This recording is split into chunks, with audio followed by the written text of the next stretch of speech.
Which do you see as the biggest threat in the AFC? Well, I look at the biggest threat as the Baltimore Ravens, and I know what everybody gonna say. Look what just happened to them against the Bengals.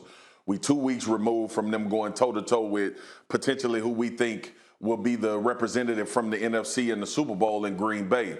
But more than that, right? I understand the attrition that has been suffered in Baltimore, the players that's been lost. But if you telling me you're gonna get a healthy Lamar Jackson back with an opportunity to play one game and potentially win one game in the playoffs from an 8-7 team, it's the Ravens. I just love their foundation. And look, we've talked all season long about how this team has suffered a lot of losses on injuries, and they find themselves right here in the playoff mix. So it speaks to Harbaugh as a coaching staff. It speaks to how this team is built, the pedigree in which the players are. And we know when Lamar Jackson plays in any football game that his team is going to have an opportunity to win if it doesn't get crazy or some miraculous things don't happen. Remember, y'all, we 2 plays away from the Baltimore Ravens being a 10-win football team right now with everything that's developed. The secondary hampered. They've been interchanging on offense. You lose your whole backfield.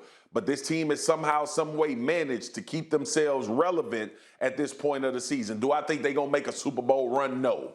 But one game, week 1 in the playoffs with Lamar Jackson at quarterback and Harbaugh coaching and the way that this Baltimore Ravens team seems to play every week or have an opportunity in a lot of these games that we think they overmatched in, that's the squad for me that I would be worried about because of the pedigree.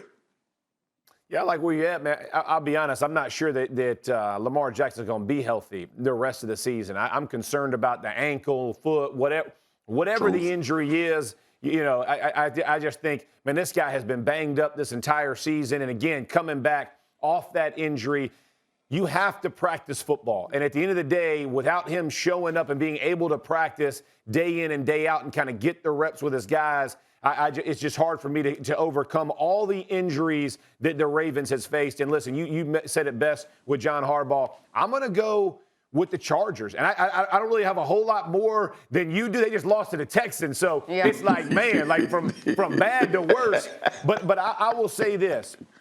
When I think about Justin Herbert, and I think about the way they played the Chiefs twice and beat them once and then played a tight game with them the second time, I think this team understands that offensively Herbert can carry them where they want to go. He has playmaker threats. He has a running back who can do things. Their offensive line has gotten much better since last year at center and at left tackle with the rookie Slater, who's had a really strong year.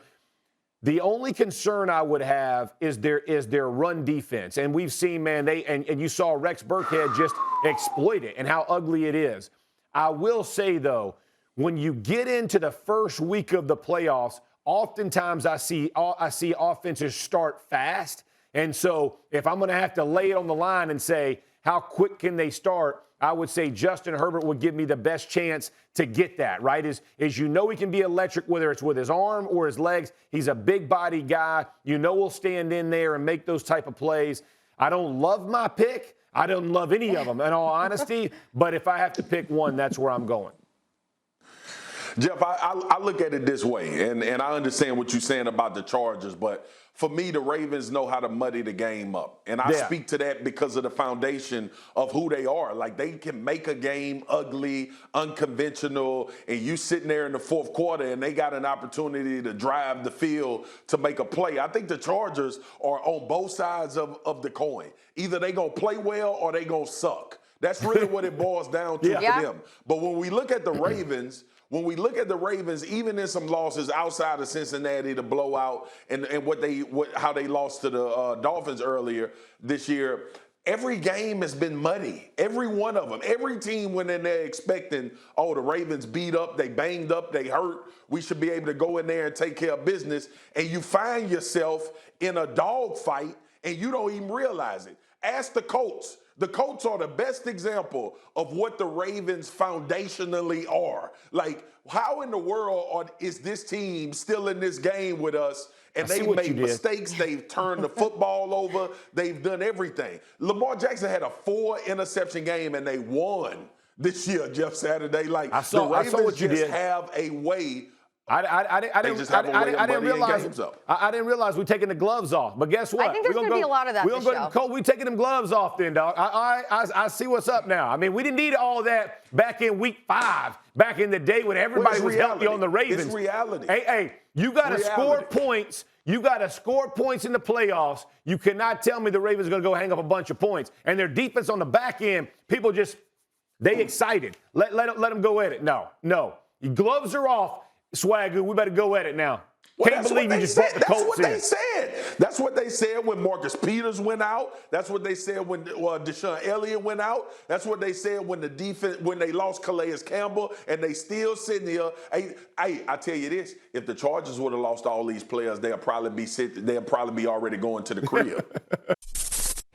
Thanks for watching ESPN on YouTube. For live streaming, sports, and premium content, subscribe to ESPN Plus.